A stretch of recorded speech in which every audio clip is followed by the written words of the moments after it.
Hello दोस्तों, स्वागत है आपका अपने YouTube चैनल इन्फोटेक इंडिया में।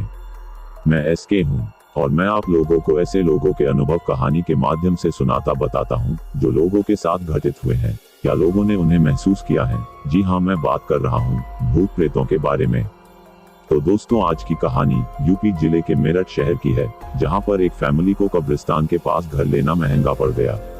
बताऊंगा सारी डिटेल कि कैसे इस फैमिली को कब्रिस्तान के पास घर लेना महंगा पड़ गया। तब तक आप बने रहिए इस कहानी में। मैं मिलता हूं आपसे एक छोटे से इंट्रो के बाद। पहले इंट्रो, उसके बाद कहानी शुरू करता हूं। तब तक आप कहीं मत जाइएगा, क्योंकि यह कहानी बहुत इंटरेस्टिंग होने वाली है।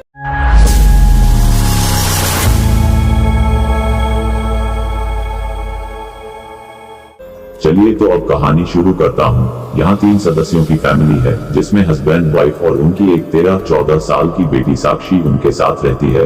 उन लोगों ने एक सोसाइटी में अच्छा सा 2 मंजिल का घर बनाया हुआ है। ये लोग बताते हैं कि जब इन्होंने घर बनाने के लिए प्लॉट खरीदा था तो इन्हें एक सोसाइटी में प्लॉट बहुत सस्ता मिल गया, और सस्ता मिलने का कारण था उस प्लॉट के पीछे की तरफ कब्रिस्तान का होना। वैसे तो उस सोसाइटी में कई घर बने हुए थे, लेकिन यही एक ऐसा प्लॉट था जिसकी दीवार पीछे बने कब्रिस्तान की दीवार से सटी हुई थी। तो उस समय भी इन भाई साहब ने अपनी वाइफ से मना किया था कि कहीं और प्लॉट देख लेते हैं, और भी बहुत प्लॉट मिल जाएंगे। इस प्लॉट को बनाना कोई समझदारी का काम नहीं है, क्योंकि कब्रिस्तान की दीवार हमारे प्लॉट से बिल्कुल सटी हुई है। लेकिन इनकी वाइफ नहीं मानी और अपने पति से कहा कि इससे अच्छा और इससे सस्ता प्लॉट फिलहाल में तो हम लोगों को कहीं नहीं मिलेगा, और हम लोग क्या अकेले इस सोसाइटी में रहेंगे, और भी तो लोग इस सोसाइटी में घर बनाकर रह रहे हैं ना। लेकिन तुम भी ना कहां बेकार की बातों में विश्वास करने लग जाते हो। कोई कुछ भी कह देता है और तुम मान लेते हो, और आखिर में उनके पति को उनकी बात माननी पड़ती है और घर बनकर तैयार हो जाता है। और उन लोगों ने उस घर में रहना भी शुरू कर दिया था। उन लोगों को रहते रहते 10 से 11 महीने भी बीत चुके थे, लेकिन अभी तक उन्हें घर के बिल्कुल पीछे कब्रिस्तान के होने से कोई खास फर्क पड़ा नहीं था। अब मैं ऐसा क्यों बोल रहा हूँ, इसका पता आपको कहानी में आगे लगेगा। एक और बात इस घर के बारे में आप लोगों को बता दूं कि जब इन लोगों ने इस घर को बनवाया था तो फर्स्ट फ्लोर में तो पीछे की तरफ दीवार करवा दी, लेकिन जब सेकंड फ्लोर बनने की बारी आई तो इन लोगों ने पीछे की तरफ, यानी जिस तरफ कब्रिस्तान था, उस तरफ एक खिड़की खुलवा दी ताकि कमरे में हवा का आदान प्रदान होता रहे। एक दिन जो धर्मपत्नी जी है, उनके भाई साहब को किसी काम से बुलंदशहर आना था, और आपको बता दूं जो ये भाई साहब है ये धर्मपत्नी जी के इकलौते भैया है, वो भी छोटे। तो ये धर्मपत्नी जी के भी बहुत प्यारे हैं। तो जब इनका फोन आया तो उनकी बहन ने बोला कि तू सीधा यही आ जा। जब हम किराए के मकान में रहते थे तब तो तू कितनी बार आया, लेकिन जब से अपना मकान बनाया है तू एक बार भी मिलने नहीं आया। चल इसी बहाने मकान भी देख लेगा, और जब तक तेरा काम नहीं होता तब तक तू हमारे साथ ही रुकना, और तुझे देखकर साक्षी भी बहुत खुश हो जाएगी। मैं तेरे जीजा जी से बोलकर तुझे यहाँ का एड्रेस मैसेज करवा दूंगी। उनके भैया जी ने कहा ठीक है दीदी, फिर मैं कल आ जाऊंगा। अब कल इनके भैया जी इनके घर पहुँचते हैं तो ये सब लोग बहुत खुश होते हैं, खास तौर से इनकी बेटी साक्षी, क्योंकि ये अपने मामा से बहुत प्यार करती है। सब कुछ ठीक चल रहा था। सब लोगों ने चाय पानी पी, और फिर इनकी बहन अपने छोटे भाई को अपना घर दिखाने के लिए ऊपर की तरफ ले गई, जहां पर 2 कमरे बने हुए थे। एक कमरे में तो इनकी बेटी साक्षी रहती थी, और दूसरा कमरा मेहमानों के लिए इन लोगों ने बनवा रखा था। जब इनकी बहन ने अपने भाई का सामान उस कमरे में रखा तो इनके भाई ने कमरे को देखा और कहा दीदी ये पीछे की तरफ क्या है। तो उनकी बहन ने कहा कि पीछे की तरफ कब्रिस्तान है। तो उनके भाई ने कहा कब्रिस्तान, तो फिर आपने इस तरफ ये खिड़की क्यों बनवा रखी है? आपको इस तरफ ये खिड़की बनवानी ही नहीं चाहिए थी। तो उनकी बहन ने कहा क्यों, तुझे डर लगता है? तो उनके भाई ने बोला कि बात डर की नहीं है, वास्तुशास्त्र के हिसाब से भी इधर की साइड खिड़की नहीं होनी चाहिए थी, और आप लोगों ने इधर खिड़की बनवा रखी है। तो उनकी बहन ने बोला अरे ये तो ऐसे ही हवा के लिए बनवा दी थी, अब तू ज्यादा सोच मत और थोड़ा आराम कर ले, दूर से आया है। फिर इनकी बहन कमरे में सामान रखकर चली गई। अपनी बहन के जाते ही यह उस खिड़की पर आया और वहां से नीचे की तरफ देखने लगा। उस समय शायद किसी लाश को वहां दफनाया जा रहा था। ये बड़े गौर से ऐसा होते हुए देख रहा था। थोड़ी बहुत देर देखने के बाद यह अपने बेड पर आया और लेट गया। थकने की वजह से इसे नींद आ गई। अब इसकी आंख जब खुली तो इसने देखा शाम के 5 बज चुके थे। ये फटाफट नीचे आया, तब तक इनके जीजा जी भी ऑफिस से घर आ चुके थे। इसे नीचे आते देख इसके जीजा जी बोले कि उठ गए साले साहब? तो इसने बोला हाँ उठ गया जीजा जी। तो वह बोले कि देख लिया घर कैसा लगा? तो इसने बोला कि घर तो अच्छा बना है, लेकिन आपने ऊपर के कमरे में जो खिड़की बनवाई है वह क्यों बनवाई है? जबकि आपको पता है पीछे की साइड कब्रिस्तान है। तो इनके जीजा जी बोले, अरे भाई मैंने तो मना किया था, लेकिन मेरी यहाँ सुनता ही कौन है। मैंने तो इस प्लॉट को लेने से भी मना किया था, लेकिन तुम्हारी बहन ही नहीं मानी। इतने में इसकी बहन रसोई में से इन दोनों के लिए चाय बनाकर लेकर आती है और कहती है, कहाँ तुम दोनों बेकार की बातें लेकर बैठ गए हो। हम लोगों को यहाँ रहते हुए इतना टाइम हो गया है, आज तक कभी कुछ महसूस किया या हमारे साथ कुछ हुआ? जैसा तुम दोनों सोच रहे हो वैसा कुछ नहीं होता, इसलिए ज्यादा दिमाग पर जोर मत डालो, लो चाय पियो। फिर इन लोगों ने बैठकर चाय पी। तब तक 7 बज चुके थे। इतने में लाइट भी चली गई। लाइट के जाते ही वहां पर गर्मी होने लगी। तभी धर्मपत्नी जी अपने छोटे भाई से बोली कि ये लो लाइट भी चली गई, एक काम कर, तू ऊपर जाकर अपने कमरे में खिड़की खोलकर आराम कर ले, मैं तब तक खाना रेडी कर लेती हूँ, हो सकता है तब तक लाइट आ जाए। और ये ले मोमबत्ती ले जा, तब तक इसे जला लियो। वहाँ उनके भैया जी ने कहा, ठीक है, जब खाना बन जाए तो आवाज लगा लेना। और वह ऊपर वाले अपने कमरे की तरफ चल दिया। वहां जाकर उसने मोमबत्ती जलाई और एक टेबल पर लगा दी, जिससे कमरे में हल्की हल्की सी रोशनी होने लगी। और वह फिर से उस खिड़की के पास आया और उसमें से नीचे की तरफ देखने लगा। तो उसने देखा कि कब्रिस्तान में एक कब्र के पास बहुत हल्की सी रोशनी कहीं से आ रही थी, और उस रोशनी में उस कब्र के पास उसने किसी महिला को बैठे हुए देखा। तब तक इसने खिड़की नहीं खोली थी, ये सब एक बंद खिड़की से ही देख रहा था। उसे समझ नहीं आ रहा था कि इस समय जब पूरे कब्रिस्तान में हर जगह अंधेरा है, लेकिन सिर्फ इस कब्र पर यह औरत बैठी क्या कर रही है, और सिर्फ इस कब्र पर ही यह हल्की सी रोशनी क्यों आ रही है। उसने सोचा कि हो सकता है शायद किसी मृतक के साथ वाला कोई हो, तो उसने इस बात पर ज्यादा ध्यान नहीं दिया और अपने बेड पर आकर बैठ गया और मोबाइल चलाने लगा। इतने में इसकी बहन एक बर्तन में थोड़ी सी मिठाई रखकर इसे देने के लिए ऊपर वाले कमरे में ले आई, जो कि इनका भाई लेकर आया था। जब वह घर आया था, इसकी बहन अंदर आई और कहा, ये ले मिठाई, तब तू सो गया था इसलिए मैंने उस टाइम दी नहीं, ले अब इसे खा ले। इसने कहा, दीदी अभी मन नहीं कर रहा, आप रख दो, मैं बाद में खा लूंगा। इसकी बहन ने कहा, ठीक है खा लेना, और वहां से जाने लगी। लेकिन इतने में ही इसकी बहन की नजर उस बंद खिड़की पर पड़ी। ये देखते ही इसकी बहन बोली, यहाँ इतनी गर्मी हो रही है और तूने ये खिड़की अभी तक नहीं खोली। तो इस पर इसके छोटे भाई ने कहा, अरे कोई बात नहीं, रहने दो आप, थोड़ी बहुत देर में लाइट आ ही जाएगी। तो इसकी बहन बोली, तब तक क्या गर्मी में ही मरता रहेगा, इसे खोल ले, थोड़ी बहुत हवा आएगी कमरे के अंदर तो अच्छा लगेगा तुझे। इसने बहुत मना किया, लेकिन इसकी बहन नहीं मानी और उसने खिड़की खोल दी। तभी बहुत ठंडी हवा कमरे के अंदर आई। तो इसकी बहन ने कहा, देखा कितनी ठंडी हवा चल रही है बाहर, और तू बेकार में गर्मी में बैठा था, चल मैं जा रही हूँ नीचे, थोड़ी देर में खाने के लिए आवाज मारूंगी, तब तू नीचे आ जाना। और उसकी बहन उस मिठाई के बर्तन को उसी खिड़की के पास रखकर वहां से चली गई और यह अपना मोबाइल में लगा रहा। इसे मोबाइल में लगे लगे ये याद ही नहीं रहा इसकी बहन इसके खाने के लिए मिठाई भी रख दी है। 8 बजे के आसपास खाना खाने के लिए इसकी बहन ने इसे आवाज लगाई, तो ये कमरा खोलकर सीधा नीचे खाना खाने के लिए चला गया। सब ने नीचे अच्छे से खाना वाना खाया और थोड़ी बहुत बातचीत की। उसके बाद इसने कहा कि मैं अब ऊपर जा रहा हूँ, मुझे अपने एक दोस्त से फोन पर बात करनी है कल के इंटरव्यू के बारे में। इसकी बहन ने कहा, ठीक है। अब यह ऊपर वाले कमरे में आता है, मगर अभी तक लाइट नहीं आई थी। इसने खिड़की की तरफ देखा तो वह खुली हुई थी।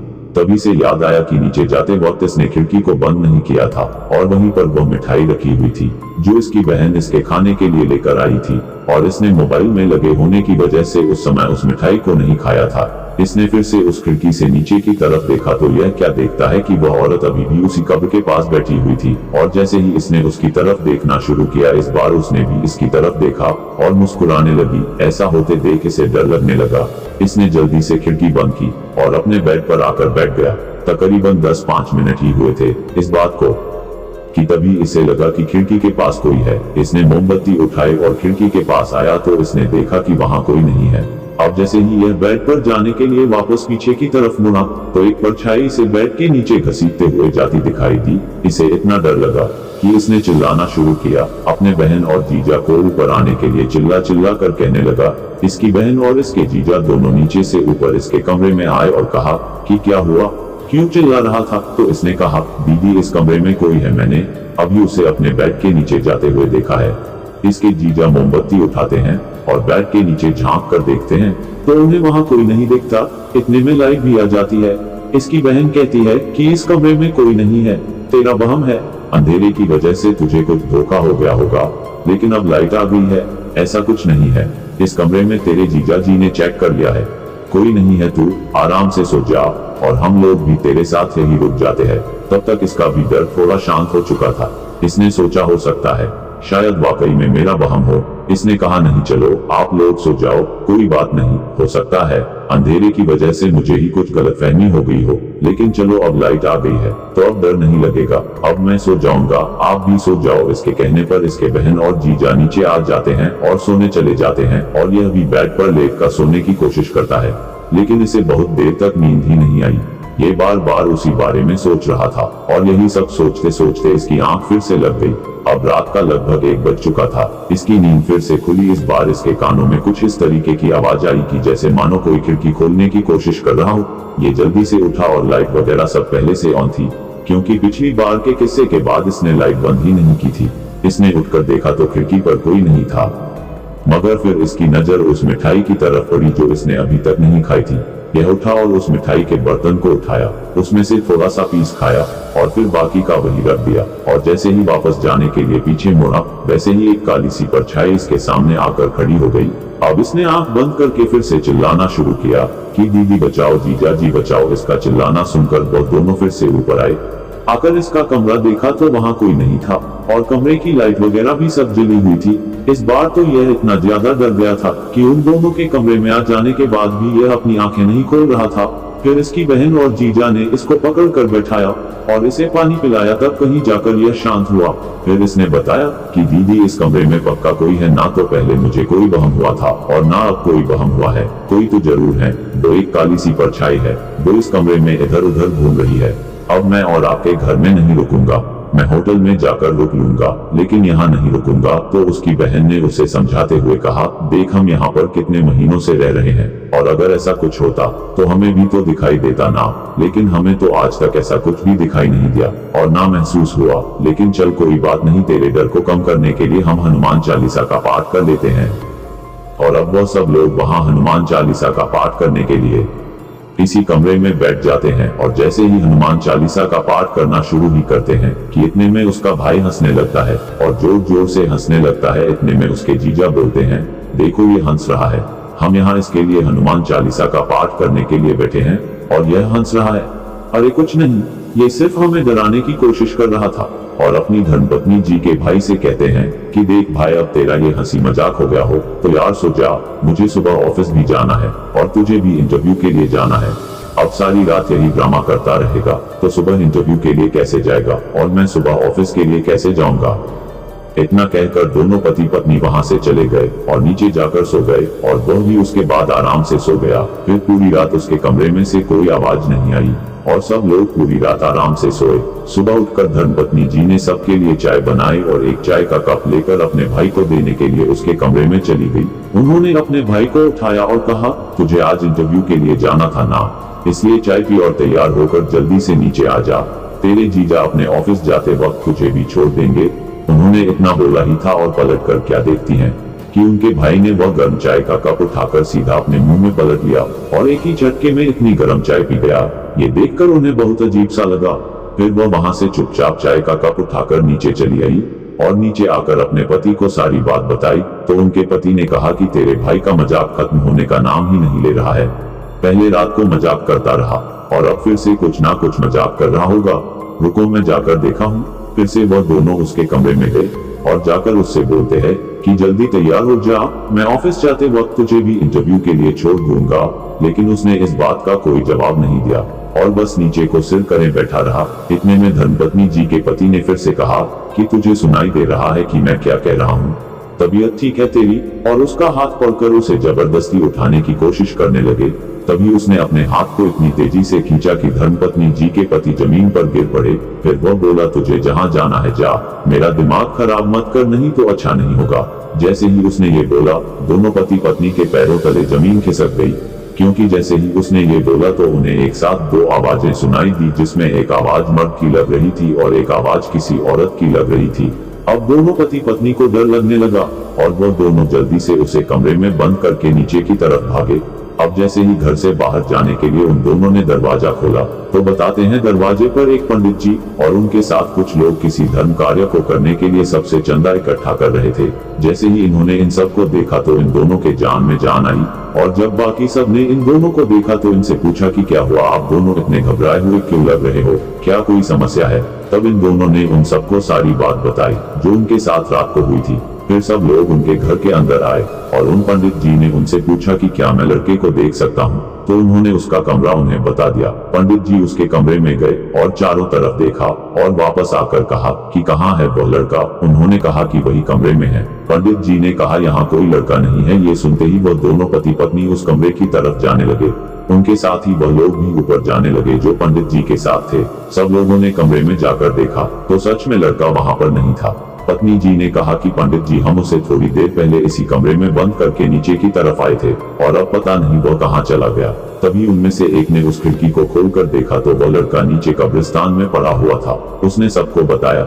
ये देखकर सबके होश उड़ गए। फिर सब लोग नीचे आए और घूमकर उस कब्रिस्तान में पहुंचे। वहां से उन्होंने उस लड़के को उठाया जो कि बेहोश हो चुका था और सीधा उसे अस्पताल ले गए।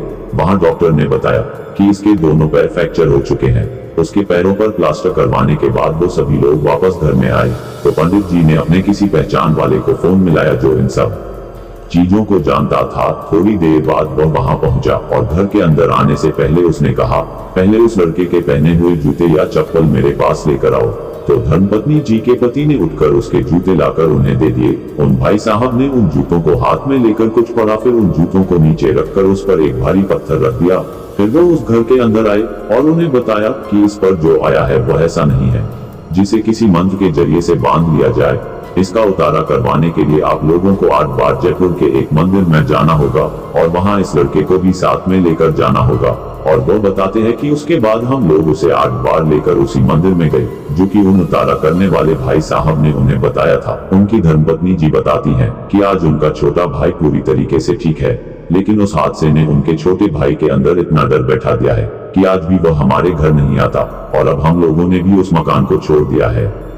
दोस्तों, आप लोगों को ये कहानी कैसी लगी हमें कमेंट बॉक्स में जरूर बताएं। अगर कहानी अच्छी लगी हो तो लाइक और शेयर वाला बटन दबाना ना भूलें, और अगर आप चैनल पर नए आए हैं तो चैनल को सब्सक्राइब जरूर करें ताकि हम आप लोगों से ऐसे ही लोगों के अनुभव जिन्होंने वास्तविकता में इन शक्तियों को अपनी जिंदगी में महसूस किया है, इन शक्तियों का सामना किया है, उन लोगों के अनुभवों को साझा करते रहें। आज की कहानी में बस इतना ही। मैं मिलता हूँ आपसे किसी और कहानी में किसी और दिन। तब तक के लिए नमस्कार।